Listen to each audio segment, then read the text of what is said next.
Welcome to all. स्वागत आप सभी का एस के गुरु के यूट्यूब चैनल पे। तो मेरे प्रिय विद्यार्थियों, जैसा कि पीछे वाले पार्ट में अपने 3.2 का फर्स्ट एंड सेकंड क्वेश्चन क्या किया था, कंप्लीट रूप से सोल्व कर दिया था।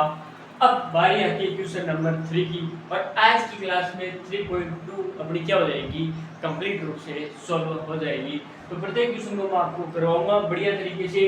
तो क्वेश्चन नंबर 3 है, दे रखा उसके अंदर कुछ अलग अलग पार्ट दे रखे हैं, उन पार्ट्स को अपन को क्या करना है, सोल्व करना है। तो सबसे पहले क्वेश्चन नंबर 3 देखो, from the pair of linear equation for the following problems and find their solution. इसका कहने का मतलब ये है कि नीचे आपको कुछ प्रॉब्लम्स दे रखी है, उन प्रॉब्लम को पढ़ो और पढ़कर आपको क्या बनाना है, लीनियर इक्वेशन फॉर, यानी pair of a linear equation. Linear equation में पेयर बनाने हैं, तो दो इक्वेशन बनानी है आपको, प्रॉब्लम पढ़ के। और प्रॉब्लम पढ़ने के बाद इक्वेशन बन जाएगी, इक्वेशन बनने के बाद में आपको सॉल्यूशन भी फाइंड करना है। और सॉल्यूशन फाइंड करने के लिए बाय सब्स्टिट्यूशन मेथड, यानी आपको किसका यूज करना है, सब्स्टिट्यूशन मेथड का। तो सब्स्टिट्यूशन मेथड मैंने बेसिक वाली वीडियो में बढ़िया तरीके से बताया है, और इसमें जो फर्स्ट एंड सेकंड क्वेश्चन किया वो भी सब्स्टिट्यूशन मेथड से अपने बढ़िया तरीके से सोल्व कर लिया है। तो जिन बच्चों को पीछे वाले पार्ट आते हैं उनमें इस क्वेश्चन में उन बच्चों को कोई भी दिक्कत नहीं होगी, किसी भी प्रकार की समस्या या प्रॉब्लम नहीं होगी। तो अब देखो क्वेश्चन करते हैं, तो इसका नीचे क्या कर लेंगे, आंसर। तो क्वेश्चन क्या बोल रहा है इसमें, फर्स्ट वाला पार्ट देखिए भाई, the difference between two numbers is 26। कोई भी टू नंबर है, अब अपन को नहीं पता है कि कौन सा नंबर क्या है, लेकिन इतना जरूर दे रखा है क्वेश्चन में कि उन दोनों नंबर्स का डिफरेंस है वो कितना है, 26, and one number is the 3 times the other, यानी जो पहले वाला नंबर है वो दूसरे वाले नंबर का कितना है, 3 टाइम्स। तो अपन को उन नंबर के बारे में पता नहीं है, तो सबसे पहले अपन क्या करेंगे, लेट करेंगे उन नंबर को। तो सबसे पहले दो नंबर लेंगे, let the first number be, first number x। First number को आप लेट कर लेना, किससे लेट करोगे, x से। तो फर्स्ट नंबर को अपन x ले लेंगे, और जो सेकंड वाला है वो क्या ले लेंगे, सेकंड नंबर, सेकंड नंबर भी y। सेकंड नंबर को आपको लेट कर लेना है, क्या है, सेकंड नंबर y, ठीक है। तो दो नंबर को आपको लेट करना है, फर्स्ट नंबर को आप x ले लेना, और सेकंड नंबर क्या ले लोगे, y ले। अब y लेने के बाद में आपको कंडीशन पे आना है, प्रॉब्लम्स पे। इसमें क्या है, डिफरेंस बिटवीन टू नंबर्स। तो टू नंबर है अपने पास, फर्स्ट नंबर x है, सेकंड नंबर क्या है, y है। इन दोनों का डिफरेंस करना, और इनका डिफरेंस किस इक्वल में आएगा, 26, क्योंकि दोनों का डिफरेंस है, टू नंबर्स इज 26, दोनों का डिफरेंस कितना आएगा, 26। तो यहाँ से चलेंगे according to question, according to question.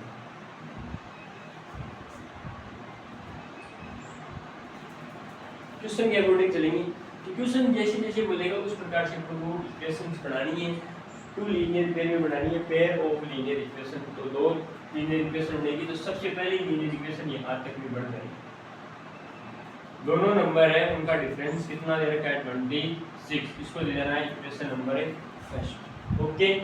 अब इसके आगे कंडीशन बढ़ो, one number is 3 times the other, यानी जो फर्स्ट वाली नंबर है, फर्स्ट वाले नंबर कौन है, इसको लिया अपने x को। जो फर्स्ट वाला नंबर है वो सेकंड वाला नंबर, जो अदर नंबर है ना सेकंड वाला, उसका कितना टाइम है, 3 टाइम। तो अदर नंबर को क्या कर देंगे, 3 टाइम कर देंगे। तो फर्स्ट वाला नंबर क्या हो जाएगा, उसका 3 टाइम हो जाएगा, और ये आ जाएगी आपकी इक्वेशन नंबर सेकंड, ठीक है। अब इसके बाद में आपको यूज क्या करना है, सब्स्टिट्यूशन मेथड, क्योंकि स्टार्टिंग में दे रखा है यूज बाय सब्स्टिट्यूशन मेथड। तो यहाँ पे लिखेंगे बाय सब्स्टिट्यूशन मेथड।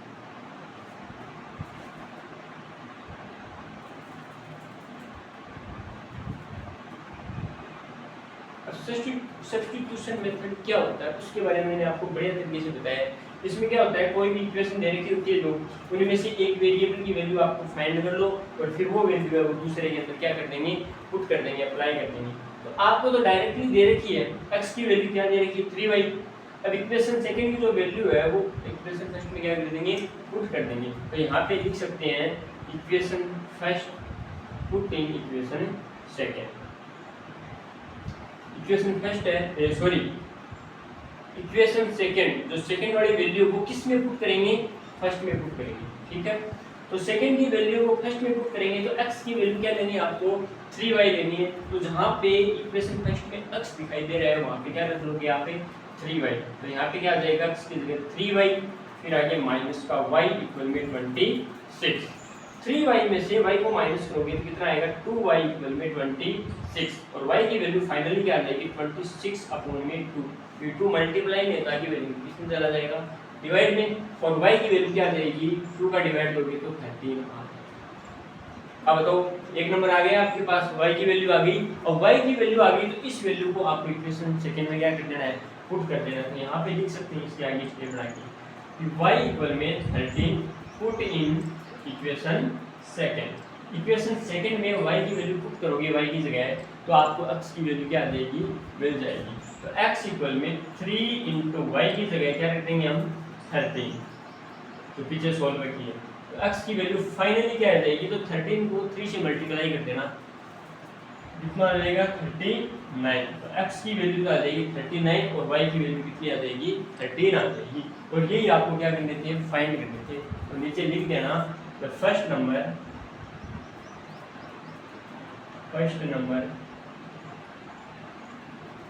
इक्वल में क्या आ जाएगा 39, क्योंकि फर्स्ट नंबर को अपने लेट किया था, क्या लेट किया था x, और x की वैल्यू क्या आ गई 39। तो फर्स्ट नंबर तो आ गया 39 एंड सेकंड नंबर y दिया था तो y की वैल्यू कितनी आई है 13 आई है, तो सेकंड नंबर कितनी आ जाएगी 13 आ जाएगी। और इस प्रकार से अपना ये 3 के में टेस्ट वाला पार्ट पूर्ण रूप से कंप्लीट होता है। किसी बच्चे को कोई डाउट है तो पूछ सकते हो, नहीं डाउट है तो चलते हैं नेक्स्ट। तो क्वेश्चन नंबर 3 का सेकंड वाला पार्ट देखो क्या है। सेकंड वाला पार्ट ये है कि the larger of to supplementary angle exist that similar by 18 degree find them. यानी आपको लार्जर एंगल और जो सिमिलर एंगल है इनके बारे में अपन को पता नहीं है, तो सबसे पहले क्या करना पड़ेगा इन दोनों एंगल को क्या करेंगे लेट कर लेंगे। तो लेट करेंगे तो सबसे पहले लेट करेंगे, आंसर करते हैं इसका। तो let the larger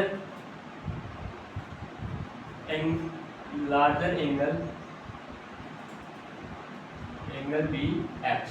larger angle को क्या लेट कर लोगे एक्स। इसके नीचे क्या फाइंड करेंगे द स्मॉलर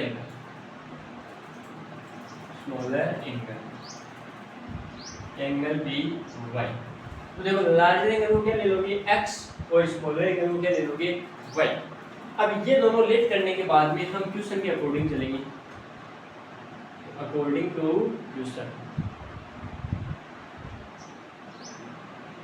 अब देखो क्वेश्चन क्या कहता है उसके अकॉर्डिंग आपको क्या करना है, जो प्रॉब्लम्स है इससे दो इक्वेशन बनानी है और दो इक्वेशन बनाने के बाद में आपको उन एंगल को क्या करना है फाइंड करना है फाइनल। तो देखो कैसे बनेगी। तो यहाँ पे दे रखा है larger of to supplementary angle exist that similar by 18 degree. इसका मतलब है कि जो सप्लीमेंट्री एंगल है उसमें कितने एंगल होते हैं टोटल 2 एंगल होते हैं। तो ये जो कंडीशन दे रखी है इससे तो only for one he equation बनेगी जो हम बना देंगे, लेकिन सेकंड इक्वेशन कहाँ से आएगी तो उसके लिए आपको सप्लीमेंट्री एंगल के बारे में पता होना चाहिए। तो हम सब जानते हैं कि 2 सप्लीमेंट्री एंगल है उनका सम कितना होता है 180 डिग्री होता है। तो इस कंडीशन से हम सबसे पहले इक्वेशन ले लेंगे x + y = 180 डिग्री और इसको दे देना इक्वेशन नंबर 1, क्योंकि हम जानते हैं क्या जानते हैं कि 2 सप्लीमेंट्री एंगल का सम है वो कितना होता है 180 डिग्री। अब जो सेकंड इक्वेशन बनेगी वो इस कंडीशन से बन जाएगी। यहाँ पे दे रखा है कि the larger angle of 2 supplementary angle exist that similar by 18 degree. यानी जो सबसे पहले वाला जो लार्जर एंगल है वो एक्सिस्ट दैट सिमिलर बाय 18। तो जो सिमिलर एंगल क्या दिया अपने y दिया है ना उससे कितना अधिक है 18 डिग्री क्या है अधिक है। एक्सिस्ट का मतलब है ज्यादा है। कौन सा एंगल ज्यादा है लार्जर एंगल अधिक है। लार्जर एंगल कितना ज्यादा है सिमिलर से 18 डिग्री। तो इसके अकॉर्डिंग आपकी सेकंड वाली इक्वेशन आ जाएगी और इसको दे देना इक्वेशन नंबर 2। अब यहाँ पे लिख देना यूज बाय सब्स्टिट्यूशन मेथड, क्योंकि आपको सब्स्टिट्यूशन मेथड लगाना है क्वेश्चन में स्टार्टिंग में दे रहता है 3 में। तो यहाँ पे क्या करेंगे बाय सब्स्टिट्यूशन मेथड।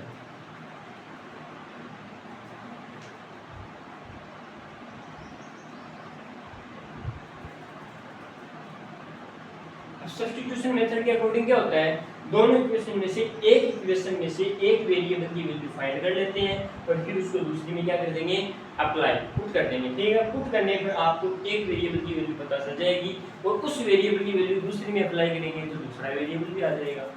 तो अब आपको दिख रहा होगा इक्वेशन नंबर सेकंड में x की वैल्यू पहले से ही फाइंड की हुई है, निकाली हुई है कंडीशन के अकॉर्डिंग।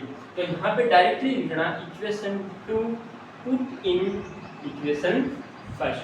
इक्वेशन 2 है उसको पुट कर देंगे, किसमें पुट करेंगे, इक्वेशन फर्स्ट में। अब इक्वेशन फर्स्ट में पुट करेंगे तो x की जगह है ये वाली वैल्यू लिख देना y प्लस का 18।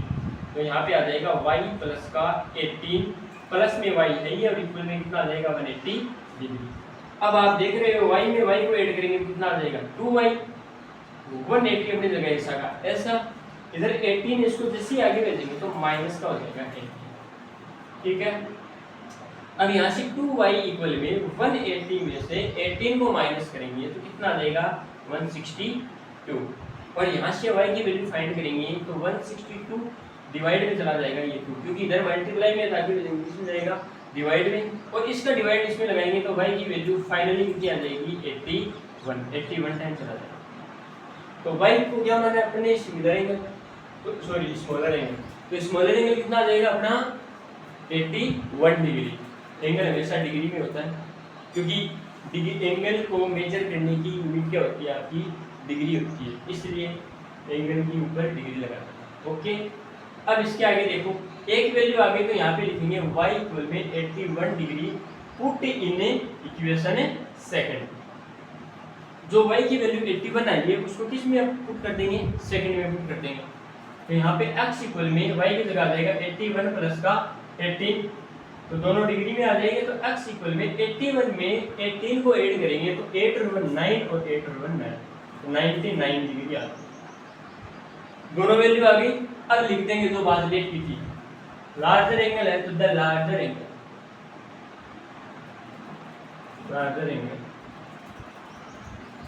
कितना है 99 डिग्री आ गया और स्मॉलर एंगल कितना है, स्मॉलर एंगल 81 डिग्री। अब देखो ये अपना क्वेश्चन सही है या गलत है, इसके लिए हम चेक भी कर सकते हैं। आपको पता है लार्जर एंगल का मतलब है बड़ा एंगल और स्मॉलर का मतलब है छोटा एंगल। तो सबसे पहले तो कॉमन सेंस की बात हम लगाएंगे कि लार्जर एंगल यानी 99 बड़ा होता है, किससे होता है 81 से, इसका मतलब स्मॉलर एंगल सही है और लार्जर एंगल भी सही है।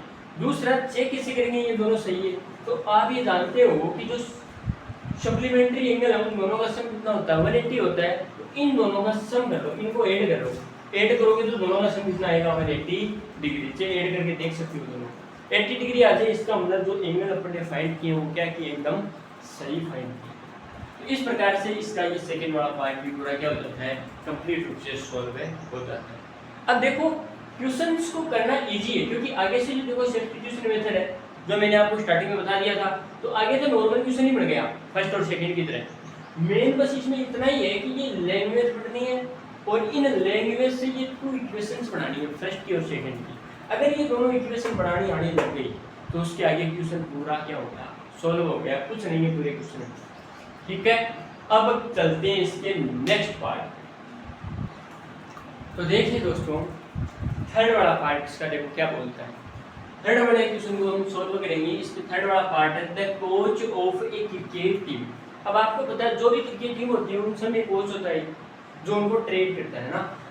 अब देखो यहाँ पे team wise 7 bats and 6 balls for कितना आ जाएगा 3800 रुपीज। फिर लेटर इसके बाद सी वाइज सी का मतलब है जो कोच है आपका क्रिकेट टीम का वो क्या आपकी गर्ल, ठीक है, वो buys 3 bats and 5 balls for 1750 rupees. तो find the cost of each bat and each ball. अब आपको देखो क्वेश्चन का सार बताता हूँ।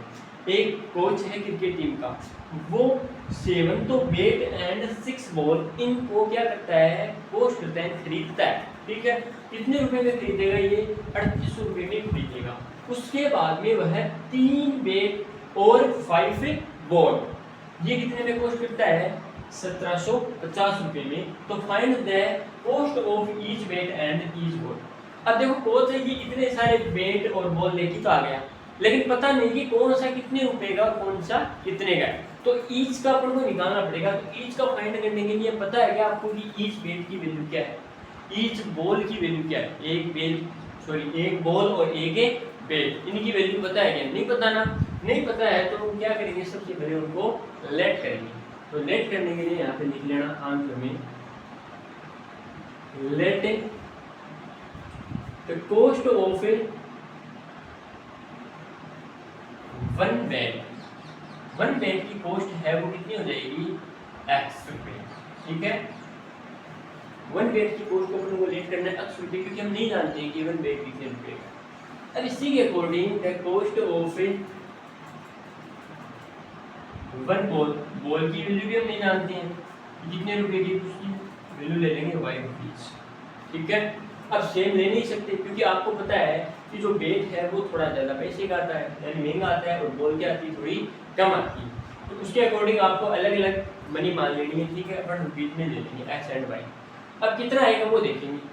अब अकॉर्डिंग टू क्वेश्चन के अकॉर्डिंग चलेंगे, अकॉर्डिंग टू क्वेश्चन।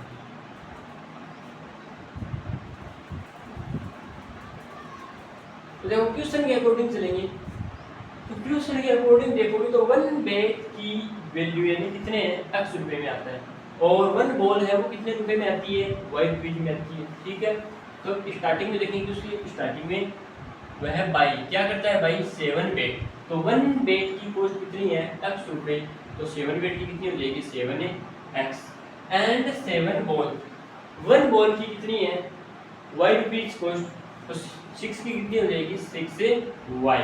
और इन दोनों का सम कर देंगे क्योंकि दोनों की टोटल कॉस्ट कितनी है, टोटल मनी कितनी है, 38 रुपये। तो 38 इसकी इक्वल में आ जाएगा, और ये बन गई अपनी इक्वेशन नंबर फर्स्ट। अब आपको थोड़ा थोड़ा समझ में आ गया होगा, जैसे अपन ने फर्स्ट वाली इक्वेशन बनाई है वैसे आगे वाली बना लेंगे। अब 3 बेट है तो वन बेट की वैल्यू x है, तो 3 कितनी हो जाएगी, 3x प्लस का 5 बॉल की कितनी हो जाएगी, 5y इज इक्वल में आ जाएगा 1750 रुपीज। तो इसको दे देना इक्वेशन नंबर सेकंड। अब आपको क्या करना है, यूज बाय सब्स्टिट्यूशन मेथड, क्योंकि इक्वेशन में स्टार्टिंग में दे रखा है। अब सब्स्टिट्यूशन मेथड लगाएंगे तो यहाँ पे देखो अपन को एक वैल्यू फाइंड करनी पड़ेगी, एक वेरिएबल की, फाइंड क्यों भी नहीं है, तो यहाँ पे लिखेंगे बाय इक्वेशन फर्स्ट ले लो या फिर सेकंड ले लो, आपकी मर्जी है, फर्स्ट लेके भी सॉल्व कर सकते हो, सेकंड लेके भी सॉल्व कर सकते हो। अपन यहाँ सीक्वेंस से चलेंगे तो सेकंड ले लेते हैं, तो बाई इक्वेशन है सेकंड। यहाँ पे देखो आपको x की वैल्यू फाइंड करनी है, तो 3x इक्वल में 1750 माइनस का 5y, ये पूरी डिजिट आगे चली जाएगी क्योंकि अपन को तो वन वेरिएबल की वैल्यू फाइंड करनी है, और यहाँ से x की वैल्यू फाइंड करोगे तो ये इतनी आ जाएगी। मतलब जो आपका 3 है ये मल्टीप्लाई में दिया क्या चला जाएगा, डिवाइड में, और इसको दे देना आप इक्वेशन नंबर 3 दे दोगे। अब इक्वेशन नंबर 3 देने के बाद अपने को यहाँ पे क्या है, थोड़ी जगह कम है, तो मैं आपको इसके आगे का बता देता हूँ शॉर्टली कि किस प्रकार से करेंगे आगे क्वेश्चन। तो जो ये x की वैल्यू है यहाँ पे क्या करेंगे, जो इक्वेशन 3 है तो यहाँ पे लिखेंगे equation 3 put in the equation first, क्योंकि सेकंड से तो अपने ये वैल्यू फाइंड की है, तो अब ये वैल्यू किस में पुट कर दोगे, फर्स्ट में। तो आपको दिख रहा होगा यहाँ पे अपने x की वैल्यू है, तो x की जगह जहाँ पे दिखे ना आपको फर्स्ट में x, जहाँ पे वहाँ पे x की जगह आपको क्या रखना है, 1750 माइनस का y अपॉन में 3, ये वाली वैल्यू है x की, वो x की जगह क्या कर देना, यहाँ पे पुट कर देना। तो यहाँ पे पुट करोगे तो सारी की सारी वैल्यू किस में बनेगी, y में बनेगी या नहीं बनेगी, और ये फ्रैक्शन वाला आगे प्लस माइनस बनेगा, और यहाँ से आपको y की वैल्यू फाइंड हो जाएगी लास्ट में। इसको सोल्व करोगे नीचे, ठीक है, कैलकुलेशन कर लेना। अब y की वैल्यू आप फाइंड करोगे, y की वैल्यू फाइंड करने के बाद देखो अब y पता है आपको क्या है, बॉल है। अब y की वैल्यू आप सोल्व करके देख लेना, y की वैल्यू फाइनली आपके पास क्या आएगी, 50 रुपीज आ जाएगी लास्ट में, करके देख लेना, क्योंकि एक बॉल है, एक बॉल की कॉस्ट कितनी आएगी, 50 रुपीज। ये वैल्यू फर्स्ट में पुट करना, पुट करने के बाद यहाँ से आपको y की वैल्यू फाइंड करनी है, और y की वैल्यू कितनी आएगी, 50 रुपीज। नहीं हो तो कमेंट बॉक्स में बता देना, नेक्स्ट वीडियो में आपको डीपली इसको पूरा सोल्व करके दिखा देंगे। अब इसके आगे देखो y की वैल्यू कितनी आ गई, 50 रुपीज आ गई ना। अब जो y वाली वैल्यू है इसको किस में रख देना, इक्वेशन नंबर 3 में, 3 में रखोगे तो यहाँ से x की वैल्यू आ जाएगी थर्ड में y की जगह क्या रख दोगे 50, तो यहाँ नीचे लिखवा देंगे y इक्वल में 50, put in equation third. Equation third में पुट कर देना y की जगह जैसे ही आप 50 पुट करोगे फिर इसको कैलकुलेट करोगे, सोल्व करोगे, तो फाइनली x की वैल्यू कितनी आएगी 500 रुपीज आएगी। इसका मतलब है यहाँ से आपको पता है x है वो क्या माना था, आपने रेट किया था the cost of one weight. तो कॉस्ट ऑफ वन वेट कितने का आएगा, वन वेट की वैल्यू कितनी आ जाएगी 500 रुपीज आ जाएगी, और वन बॉल की वैल्यू कितनी आ जाएगी 50 रुपीज आ जाएगी। इस प्रकार से इसका थर्ड वाला पार्ट भी क्या होता है पूरा कंप्लीट रूप से सोल्व हो। आगे करके देख लेना, फाइनली आपको आंसर मिल जाएगा। अब चलते हैं नेक्स्ट पार्ट। तो इसका नेक्स्ट पार्ट है फोर्थ का पार्ट, जो इम्पोर्टेंट भी है और एक बार समझने पे बच्चों को अप्रोक्सीमेट समझ में भी आ जाता है, बस प्रैक्टिस की ही जरूरत होती है। प्रैक्टिस जितनी करोगे उसके अकॉर्डिंग आपको ये क्वेश्चंस आने लग जाएंगे। तो देखो ये वाला क्वेश्चन कैसे करेंगे, तो that taxi charges is a city consist of fixed charge together with the charge for the distance cover, फिर for a distance of 10 kilometre.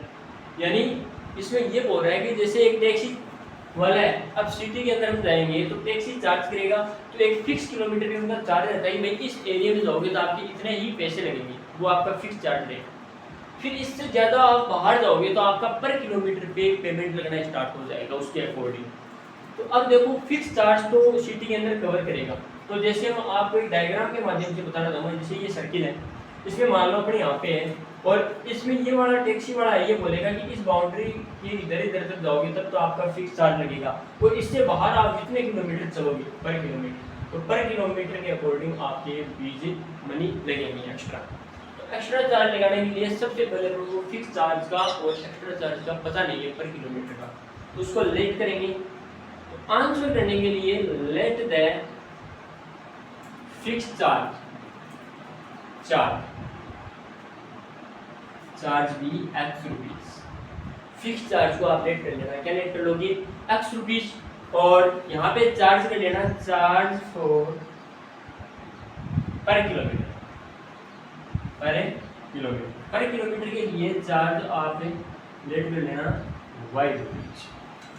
ठीक है, तो अब ये समझ में आ गया कि इससे यहाँ तक यानी इस बाउंड्री तक जाओगे तो टैक्सी वाला फिक्स चार्ज लेगा यानी x रुपये लेगा, तो इससे बाहर जितने भी किलोमीटर चलोगे उसके अकॉर्डिंग आपका पर किलोमीटर के y रुपीज क्या हो जाएगा, ऐड होता जाएगा आगे। तो अब क्वेश्चन को सॉल्व करते हैं।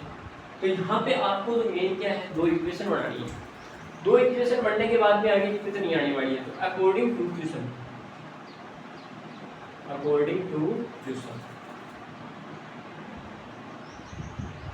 क्वेश्चन के अकॉर्डिंग चलोगे तो आप देखोगे यहाँ पे, तो यहाँ तक तो आपको बता दिया मैंने कि एक फिक्स चार्ज ये मतलब कोई भी बैठेगा तो फिक्स चार्ज है इसका, कि इस एरिया तक जाओगे तो फिक्स चार्ज लगेगा।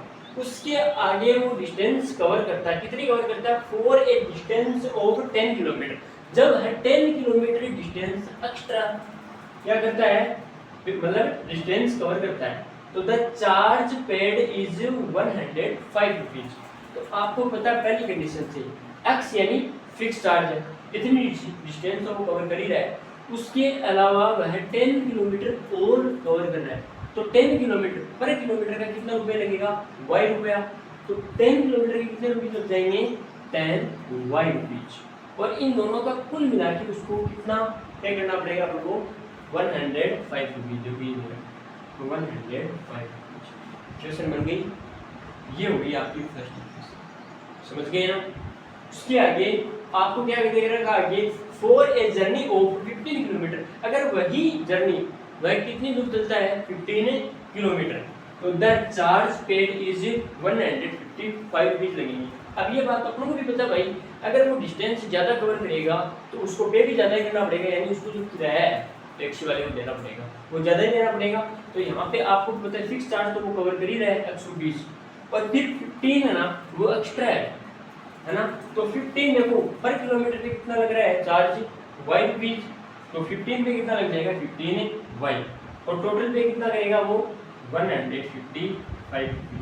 और ये बन गई आपकी इक्वेशन नंबर 2। दो इक्वेशन बनानी आने लग जाएगी, उसके बाद में आपको कोई दिक्कत नहीं है। अब इसके आगे देखो, what are the fix charge and the charge per kilometre. आपको फिक्स चार्ज फाइंड करना है और चार्ज पर किलोमीटर फाइंड करना है। तो देखो फिक्स चार्ज आपने x लेट किया है, तो आपको क्या करना है, यहाँ पे सब्स्टिट्यूशन मेथड लगा के x की वैल्यू फाइंड करनी है, और पर किलोमीटर पे चार्ज आपको कितना पे करना पड़ेगा, y। तो यहाँ से आप सब्स्टिट्यूशन मेथड लगा दोगे। भाई पीछे अपने सारे क्वेश्चन करते हैं उसके अकॉर्डिंग बाय इक्वेशन सेकंड, और सेकंड से आपको क्या करना है, यहाँ पे x की वैल्यू फाइंड कर लेनी। x की वैल्यू यानी y को आगे भेज देना, y की टर्म में आ जाएगी, और फिर ये वाली वैल्यू है वो फर्स्ट में क्या कर दोगे, x की जगह पुट कर दोगे, और पुट करने के बाद यहाँ पे आपको y की वैल्यू कुछ ना कुछ पता चल जाएगी, और जो y की वैल्यू है उसको यहाँ पे जो भी x की वैल्यू निकालेंगे उसको इक्वेशन थर्ड दे रहे हैं, पीछे से आते हैं और यहाँ पे भी दे देंगे, और इसके अंदर इसको क्या कर देना, पुट कर देना। पुट करते हैं यहाँ पे आपको x की वैल्यू भी आ जाएगी। अब जो x की वैल्यू आई है वो तो आपका फिक्स चार्ज आ जाएगा, और जो y की वैल्यू आई है वो कितना चार्ज आ जाएगा, पर किलोमीटर पे चार्ज आ जाएगा। तो यहाँ पे थोड़ी जगह कम होने के कारण मैं आपको यहाँ पे थोड़ा सा समझा रहा हूँ, आप खुद करना। नीचे कैलकुलेशन है, अब आपको पता है छोटी क्लास में जोड़ बाकी गुना भाग सब कर रहे हो। मेथड आपको मैंने कितनी बार क्वेश्चन करवा दिए सारे के सारे, तो मेथड वो सेम ही चलेगा, सेम ही पैटर्न है, बस कैलकुलेशन है वो थोड़ी सी आप सॉल्व कर लेना। फिर x एंड y की वैल्यू फाइंड हो जाएगी। फाइंड होने के बाद में देखो आगे क्वेश्चन में थोड़ा सा makeup, how much does a person have to pay for travelling a distance of 25 kilometre. यानी लास्ट में एक क्वेश्चन छोटा सा और पूछ लिया कि भाई वो अगर 25 किलोमीटर डिस्टेंस और कवर करेगा तो उसको कितने रुपए पे करने पड़ेंगे। तो पे करने के लिए आपको पता है फिक्स चार्ज कितना है, x है, और 25 किलोमीटर और चल रहा है, तो पर किलोमीटर पे y लगेगा, तो 25 किलोमीटर पे कितना लगेगा, 25 पे y। अब यहाँ से आपने जो x की और y की वैल्यू जो फाइंड की है, फिक्स चार्ज और पर किलोमीटर का जो चार्ज आपने यहाँ पे फाइंड किया है, ये वैल्यू यहाँ पे पुट कर देना, x की जगह x की और y की जगह y की, और लास्ट में जो फाइनल आंसर आ जाएगा वो कितना आ जाएगा, 25 किलोमीटर की जो डिस्टेंस कवर करेगा, तो उसमें जो पे आएगा वो आपका फाइनल आंसर आ जाएगा। तो इस प्रकार से ये पूरा क्वेश्चन क्या होता है, सॉल्व होता है। इन क्वेश्चनों में आपको ध्यान रखना है कि जो दो इक्वेशन बनती है ना, बस वो इक्वेशन ढंग से बनानी सीख लें। अगर ये आने लग गई तो उसके बाद में क्वेश्चन पूरा सॉल्व हो जाएगा। अब ये पूरा कंप्लीट होने के बाद चलते हैं नेक्स्ट पार्ट। तो चलते हैं हम जो नेक्स्ट पार्ट में, ये है फिफ्थ का पार्ट। फिफ्थ का पार्ट क्या है, ए फ्रैक्शन बिकम 9/1।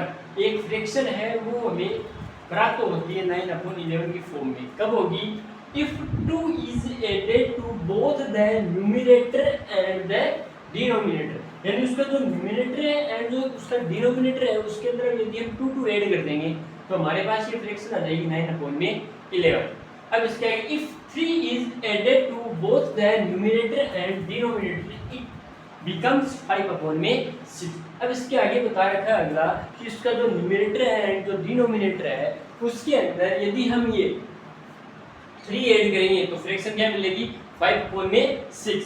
तो फाइंड द फ्रैक्शन। अब आपको पता है फ्रैक्शन कैसे बढ़ती है, तो जिसमें न्यूमरेटर एंड डिनोमिनेटर हो उसको मिलाकर उसको ऊपर नीचे लिख देंगे अपॉन में, तो वो क्या बढ़ जाएगी अपनी फ्रैक्शन। तो उसके लिए अपन को न्यूमरेटर एंड डिनोमिनेटर फाइंड करने पड़ेंगे ना, और फाइंड करने के लिए उसको लेट करना पड़ेगा, क्योंकि हम जानते नहीं है कि भाई न्यूमरेटर कितना है और डिनोमिनेटर की वैल्यू कितनी है। तो आंसर करेंगे, तो आंसर करने के लिए यहाँ पे लिखेंगे लेट द न्यूमरेटर बी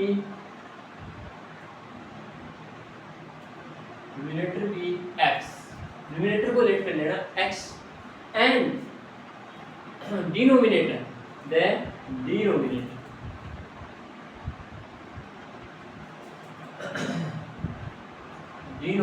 भी y। लेट कर लोगे। अब लेट करने के बाद में क्या भैया आपको इक्वेशन बनानी है, अकॉर्डिंग टू क्वेश्चन क्वेश्चन के अकॉर्डिंग चलेंगे। तो स्टार्टिंग में देखो फ्रैक्शन बिकम 9/11। आपको एक फ्रैक्शन मिलती है 9/11। ये कब मिलेगी, जब if 2 is added to both the numerator and denominator. तो आपको पता है न्यूमरेटर हमेशा ऊपर लिखा जाता है एंड डिनोमिनेटर कहाँ लिखा जाता है, नीचे। और इन दोनों में कितना कितना ऐड करना पड़ेगा, 2 ऐड कर देंगे तो अपने पास फ्रैक्शन आ जाएगी 9/11। इसके पास रख देंगे। फिर इस इक्वेशन को हल्का सा क्या कर लेंगे, सॉल्व कर लेंगे। तो क्रॉस मल्टीप्लाई कराना आता होगा आपको, तो क्रॉस मल्टीप्लाई करवा देंगे। 9 को नीचे वाली डिजिट से और 11 को इधर वाली डिजिट से क्रॉस मल्टीप्लाई करेंगे तो इस प्रकार से ये बनेगा x प्लस का 2 इक्वल में 9 ब्रैकेट में y प्लस का 2। अब यहाँ पे 11 को x से मल्टीप्लाई करेंगे तो क्या आएगा 11x प्लस 11 को 2 से करेंगे तो 22 इक्वल में 9 को y से करेंगे तो 9y प्लस का 9 को 2 से करेंगे तो 18। अब यहाँ पे 11x अपनी जगह ऐसा का ऐसा इक्वल में 9y प्लस का 18 और 22 को आगे भेजेंगे तो इसका हो जाएगा माइनस हो जाएगा। और y को इधर लाना चाहो तो ला सकते हैं, बाकी कोई दिक्कत नहीं है, जरूरी नहीं है इक्वेशन फर्स्ट दे देना। और लाएंगे तो कोई दिक्कत नहीं, ले जा दो माइनस का 9y इक्वल में इन दोनों में से देखोगे तो कौन सी डिजिट बड़ी है भाई, 9y इधर आ गया तो माइनस का हो गया। अब इन दोनों को प्लस माइनस करेंगे तो माइनस वाली डिजिट बड़ी है, कितनी बड़ी है तो माइनस का 4। इसको दे देना इक्वेशन नंबर फर्स्ट की इक्वेशन बढ़ के आ गई, इसमें कोई दिक्कत किसी बच्चे को कोई दिक्कत नहीं। अब देखो चलते हैं इसके आगे। ये तो फर्स्ट की इक्वेशन बनाई है, देखो स्टार्टिंग में कुछ नहीं बोला कि पेयर ऑफ लीनियर इक्वेशन, आपको लीनियर इक्वेशन में पेयर बनाने, पेयर यानी दो इक्वेशन बनाने और वो बनाने के बाद में सब्स्टिट्यूशन मेथड का क्या करना है, यूज करना है। तो ये फर्स्ट की इक्वेशन बन जाएगी। अब फर्स्ट की बनने के बाद में सेकंड यहाँ से स्टार्ट होते हैं। If 3 is added to both the numerator and denominator. अब आपको ऊपर न्यूमरेटर में भी आपको कितना ऐड करना है 3 और डिनोमिनेटर में भी कितना ऐड करना है 3। तो इट बिकम्स यानी जो फ्रैक्शन बनेगी वो क्या बनेगी 5/6। कर लोगे ऐसे। ऐसे करने के बाद में इसको क्रॉस मल्टीप्लाई कराएंगे तो 6 इधर आ जाएगा तो x प्लस का 3 मल्टीप्लाई में इक्वल में इसको क्रॉस मल्टीप्लाई कराएंगे तो 5 अपनी जगह रहेगा, ये डिजिट इधर जाएगी तो मल्टीप्लाई में चली जाएगी या नहीं जाएगी। अब अंदर मल्टीप्लाई करेंगे तो 6 को अंदर मल्टीप्लाई करेंगे तो दोनों से होगा या नहीं होगा, तो यहाँ पे आ जाएगा आपका 6x प्लस का 18 इक्वल में यहाँ पे आ जाएगा 5y प्लस का 15 आ जाएगा। अब यहाँ से 6x इक्वल में 5y अपनी जगह प्लस का 15, 18 को आगे भेजोगे तो माइनस का हो जाएगा। 6x इक्वल में 5y माइनस का, क्योंकि माइनस की वैल्यू बड़ी है, कितनी बड़ी है तो माइनस का 3 आएगा, 18 में से 15 जाएगा। और यहाँ से आप x की वैल्यू डायरेक्टली फाइंड कर लो तो आ जाएगा 5y माइनस का 3/6 आ जाएगा। और इसको दे देना इक्वेशन नंबर सेकंड। दे दोगे या नहीं दे दोगे। अब देखो इसके आगे जगह नहीं है, मैं आपको बता देता हूँ। दो इक्वेशन बन गई है, अब यूज करना आपको किसका, सब्स्टिट्यूशन मेथड का। और सब्स्टिट्यूशन मेथड में एक वेरिएबल की वैल्यू अपन ने यहाँ पे निकाल ली सेकंड इक्वेशन में, तो इसके नीचे लैंग्वेज हो जाएगी कि इक्वेशन सेकंड है वो पुट कर देंगे किसमें, इक्वेशन है फर्स्ट में। तो x की वैल्यू जो ये है ना, ये पूरी की पूरी वैल्यू फर्स्ट में अप्लाई करेंगे, पुट करेंगे तो x की जगह ये वाली वैल्यू आ जाएगी। फिर 11 को अंदर मल्टीप्लाई करवा देना और वहां से आप सॉल्व करोगे तो y की वैल्यू कुछ ना कुछ आएगी। और जो y की वैल्यू आए उसको आपको पुट करना है, किसमें पुट करना है, इक्वेशन है सेकंड में। इसमें पुट कर दोगे तो किसकी वैल्यू आ जाएगी, x की वैल्यू आ जाएगी। तो इसका मतलब जो अपन ने माना लेट किया है, क्या लेट किया, न्यूमरेटर को x लेट किया तो x की वैल्यू जो आएगी वो तो हो जाएगा अपना न्यूमरेटर, एंड y की वैल्यू जो आएगी वो क्या हो जाएगा आपका डिनोमिनेटर। और डिनोमिनेटर आने के बाद में आपको फाइंड क्या करनी है, फ्रैक्शन। तो नीचे लिख देना फ्रैक्शन। तो फ्रैक्शन कैसे बनेगी, तो आपको पता जो न्यूमरेटर है उसमें डिवाइड लगा देंगे किसका, डिनोमिनेटर। न्यूमरेटर ऊपर लिखा जाता है, डिनोमिनेटर नीचे लिखा जाता है।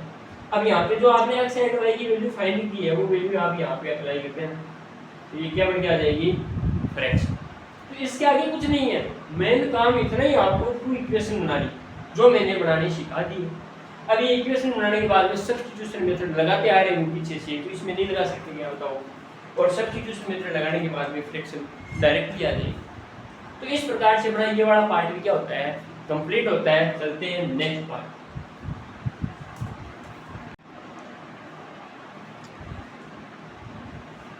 देखिए students, last and final part है इस क्वेश्चन का। इसके बाद में अपनी ये एक्सरसाइज क्या हो जाएगी, कंप्लीट रूप से सॉल्व हो जाएगी। तो 6 का क्वेश्चन क्या है, देखो 5 ईयर हेंस। 5 ईयर हेंस का मतलब है 5 वर्ष बाद, हेंस मतलब बाद की बात हो रही है। The age of Jacob will be 3 times that of his son. तो जेकोब की एज है वो उसके बेटे की एज की कितनी गुनी है, 3 गुनी यानी 3 टाइम्स अधिक है। फिर उसके आगे 5 ईयर अगो यानी 5 वर्ष पहले की बात हो रही है। Jacob's age was 7 times that his son, जो जेकोब की एज है उसके बेटे की एज की कितनी है 7 टाइम है यानी 7 गुनी है। तो what are their present age, तो उन दोनों की एज बतानी है। जेकोब की एज प्रेजेंट टाइम में क्या है यानी वर्तमान में, एंड उसके जो बेटा है सन है उसकी एज कितनी है। तो उसकी एज अपने को पता नहीं है, फिलहाल नहीं पता है तो कोई दिक्कत नहीं है, लेट करना पड़ेगा। तो यहाँ पे लिखेंगे let age of a Jacob, Jacob be x. Jacob की जो एज है वो कितनी लेट कर लेंगे एक्स। उसके बाद में एज ऑफ हिज सन यानी किसका बेटा जेकोब का बेटा, उसकी एज हो जाएगी आपकी कितनी वाई हो जाएगी। होने के बाद में ऐसे क्वेश्चनों में कंडीशन को पढ़ना है और आपको कितनी इक्वेशन बनानी है 2 इक्वेशन। तो चलेंगे according to question, according to question के अकॉर्डिंग चलेंगे। तो स्टार्टिंग से देखेंगे यहाँ से 5 ईयर हेंस, 5 वर्ष बाद की बात कर रहा है तो यही कंडीशन लिखेंगे 5 ईयर हेंस। 5 ईयर हेंस की बात करेगा तो जो जेकोब की एज है, age of Jacob will be 3 times that of his son. तो जेकोब की एज कितनी लेट की थी अपने x एंड उसके बेटे की एज कितनी है y, ये लेट की है। अब 5 ईयर हेंस जैसे प्रेजेंट टाइम में अपनी जो एज है वो 5 वर्ष बाद में कितनी हो जाएगी, तो 5 ईयर को क्या कर लेंगे ऐड करेंगे ना। इसी प्रकार इनकी जो प्रेजेंट एज है उन दोनों में 5 क्या कर देंगे ऐड क्यों किया है, क्योंकि 5 ईयर हेंस 5 वर्ष बाद की बात हो रही है। तो आगे की बात होगी तो दोनों में 5 ऐड होगा, क्योंकि एज में डिफरेंट होगा ना, एज में फर्क पड़ेगा, परिवर्तन होगा, चेंजमेंट होगा, तो दोनों में 5 ऐड कर देंगे यानी बढ़ेगी 5 ईयर। अब उसके आगे देखो 5 ऐड करने के आगे देखो Jakob will be 3 times that of his son. तो जेकोब की एज है वो उसके बेटे की एज यानी उसके सन की एज की कितनी है 3 टाइम है। किसकी एज जेकोब की एज 3 टाइम इसको लोगे उसके बेटे की एज को 3 टाइम कर लोगे। अब करने के बाद में आपको इसको थोड़ा सा सोल्व करना है। तो यहाँ पे तो x प्लस का 5 है इक्वल में 3 को y से मल्टीप्लाई करोगे तो 3y प्लस का क्या जाएगा 5 आ, ठीक है सॉरी 3 को y से मल्टीप्लाई करोगे तो 3y, 3 को फिर 5 से भी तो मल्टीप्लाई कराओगे तो कितना आएगा 50। ओके, अब यहाँ से आपको इक्वेशन बनानी है तो x 3y इधर आएगा तो माइनस का 3y और 5 आगे चला जाएगा तो इधर तो 15 है, 5 को आगे भेजेंगे तो माइनस का 5। यहाँ से x माइनस का 3y इक्वल में कितना आ जाएगा 10 आ जाएगा। इसको दे देना इक्वेशन नंबर फर्स्ट, यहाँ पे इक्वेशन फर्स्ट आ जाएगी। अब फर्स्ट आने के बाद में आगे वाली कंडीशन पढ़ेंगे और सेकंड वाली इक्वेशन भी बनानी है। आगे क्या 5 ईयर अगो, तो कंडीशन लिखेंगे 5 ईयर अगो। 5 ईयर अगो का मतलब है 5 वर्ष पहले। तो जो अपनी प्रेजेंट टाइम में जो एज है अपन 5 वर्ष पहले की बात करेंगे तो अपनी 5 वर्ष कमी होगी, पहले की बात हो रही है। तो पहले हम और ज्यादा छोटे थे, तो जो जेकोब की एज है और जो उसके बेटे की एज है वो भी तो कम होगी या नहीं होगी, क्योंकि ये फिलहाल तो प्रेजेंट टाइम की एज है या नहीं है। और 5 ईयर अगो यानी पहले की बात है तो दोनों में 5 क्या कर देंगे माइनस कर देंगे 5 ईयर अगो। ओके, अब कंडीशन बढ़ेगी। कंडीशन क्या है 5 year ago Jacob's age was 7 times that his son. Jacob की जो एज है वो उसके बेटे की एज की कितनी है 7 टाइम। तो 7 से क्या कर देंगे मल्टीप्लाई कर देंगे। अब यहाँ पे देखो x माइनस का 5 इक्वल में 7 को अंदर मल्टीप्लाई करेंगे तो क्या आएगा 7y माइनस का 7 को 5 से करेंगे तो 35। यहाँ से x की वैल्यू कितनी आ जाएगी 7y माइनस का 35 और ये 5 आगे जाएगा तो प्लस का 5। अब इस क्वेश्चन को थोड़ा सा आगे सॉल्व करेंगे। इधर x इक्वल में 7y माइनस का कितना आ जाएगा, इसमें से 5 को माइनस करेंगे तो माइनस का 30 आ जाएगा और ये आ जाएगी आपकी इक्वेशन नंबर 2। अब 2 इक्वेशन बन गई आपके पास। 2 इक्वेशन बनने के बाद में आपको क्या यूज करना है सब्स्टिट्यूशन मेथड, क्योंकि पेन अपन ने बना दिया लीनियर इक्वेशन का। अब यहाँ पे सब्स्टिट्यूशन मेथड यूज करेंगे तो आपको पता है यहाँ पे x की वैल्यू फाइंड की हुई है, पहले से कर ली अपन ने। तो यहाँ लिखेंगे equation 2 put in equation first में पुट कर देना। तो जहाँ पे x की जगह ये वाली वैल्यू आ जाएगी, क्या आएगी 7y माइनस का 30। उसके आगे चलोगे तो माइनस का 3y दे रखा है और उसके इक्वल में दे रखा है 10। अब यहाँ से 7 में से 3 को माइनस करोगे तो कितना आएगा, 7 में से 3 माइनस करते हैं 4y इक्वल में ये 10 है, 30 को आगे भेजेंगे तो प्लस का 30 हो जाएगा और y की वैल्यू फाइनली कितनी आ जाएगी 40 अपॉन में 4 और y की वैल्यू कितनी आ जाएगी 10 ईयर आ जाएगी। y कौन है, जेकोब का बेटा, तो जेकोब के बेटे की प्रेजेंट टाइम में जो एज है वो कितनी है 10, ठीक है। अब जेकोब की एज फाइंड करने के लिए आपको ये वाली वैल्यू इसमें पुट करनी पड़ेगी, तो y इक्वल में 10 पुट इन इक्वेशन सेकंड में पुट करोगे तो x अपनी जगह ऐसा का ऐसा, इसके आगे 7 मल्टीप्लाई y की जगह y की वैल्यू क्या आ जाएगी 10 माइनस का 30, x इक्वल में 70 माइनस का 30, क्योंकि बोरमास का रूल लगेगा उसके अकॉर्डिंग सबसे पहले मल्टीप्लाई सोल्व हो, तो मल्टीप्लाई सोल्व करने के बाद में x इक्वल में 70 में से 30 को माइनस करेंगे तो 40 बचेगा। तो यानी जेकोब की एज कितनी है प्रेजेंट टाइम में 40 ईयर और उसके बेटे की एज कितनी है 10 ईयर। तो लास्ट में यहाँ पे लिख देना hence proof J age of Jacob भी कितना हो जाएगा 40 ईयर और उसके बेटे की एज कितनी हो जाएगी 10 ईयर। इस प्रकार से ये क्वेश्चन कंप्लीट होता है। बस तू इक्वेशन बनानी है, लैंग्वेज पढ़नी है अच्छी तरीके से और बढ़िया तरीके से, ये यहाँ पे ये वाली इक्वेशन और यहाँ पे ये वाली बढ़ने के बाद में इसको थोड़ा सोल्व कर देना, इक्वेशन फर्स्ट एंड सेकंड दे देना और पूरा काम कंप्लीट रूप से सोल्व हो जाएगा। इसी के साथ अपना ये वाला चैप्टर मतलब exercise 3.2 only for exercise 3.2 complete होती है। एक्सरसाइज 3.3 है वो नेक्स्ट पार्ट में जल्द ही आपके सामने लेके आएंगे।